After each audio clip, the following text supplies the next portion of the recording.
एक और बड़ी खबर है, जहां एमपी में संविदा स्वास्थ्य कर्मियों की हड़ताल लगातार जारी है। संविदा स्वास्थ्य कर्मियों की हड़ताल का तीसरा दिन है। स्वास्थ्य कर्मियों की हड़ताल से मरीजों को लगातार परेशानी हो रही है। नियमितीकरण की मांग को लेकर हड़ताल पर हैं सभी संविदा कर्मी। तो ये बड़ी खबर, एमपी में संविदा स्वास्थ्य कर्मियों की हड़ताल का तीसरा दिन है और संविदा कर्मचारियों की हड़ताल के चलते मरीजों को लगातार परेशानियों का सामना भी करना पड़ रहा है।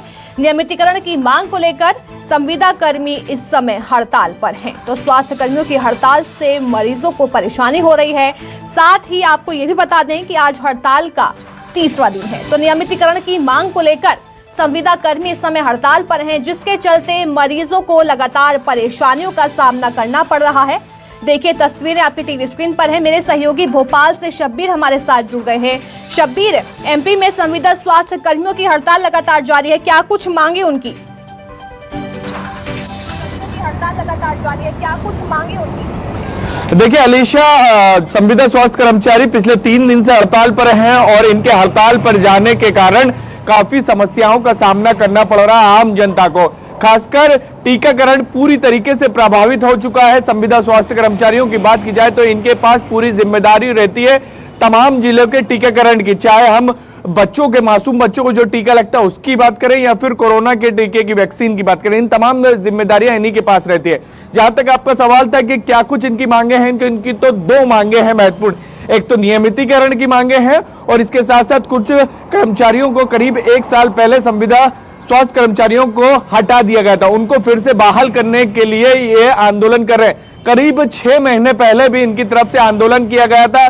स्वास्थ्य मंत्री की तरफ से हस्तक्षेप किया गया था। प्रभुराम चौधरी की तरफ से कई बैठकों का दौर हुआ था और बीच का हल निकालने का प्रयास किया गया था और यह लिखित आश्वासन दिया गया था कि इनकी समस्या का जल्द निराकरण कर दिया जाएगा, इनकी मांगों को पूरा कर लिया जाएगा। लेकिन समय बीतते गया, लेकिन इनकी मांगे पूरी नहीं हुई। इसी के कारण फिर से ये हड़ताल पर गए हैं। और पिछले 3 दिन की बात की जाए अलीशा, तो सबसे महत्वपूर्ण यह है कि अभी तक स्वास्थ्य विभाग की तरफ से संविदा स्वास्थ्य कर्मचारियों से कोई भी बातचीत का मध्यस्थता नहीं की गई है।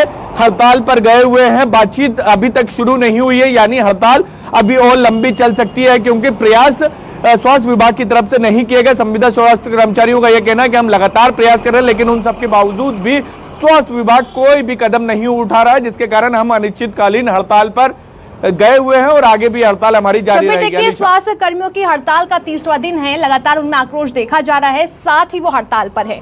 लेकिन माफ कीजिएगा, लेकिन मरीजों को किस तरह की परेशानी हो रही है और कितने संविदा कर्मी जो हैं इस समय हड़ताल पर है?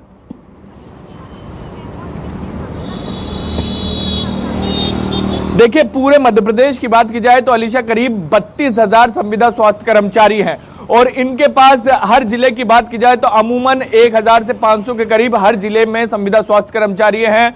वो अलग अलग जगहों पर धरनों पर बैठे हुए हैं और अपनी मांगों को पूरा करने की मांग कर रहे हैं और इसकी तस्वीरें पिछले 3 दिन से हम देखने को मिल रही है। जहां तक आपका सवाल है कि क्या क्या परेशानियों का सामना करना पड़ रहा है, तो इनके पास सबसे महत्वपूर्ण जिले की जिम्मेदारी रहती है स्वास्थ्य की।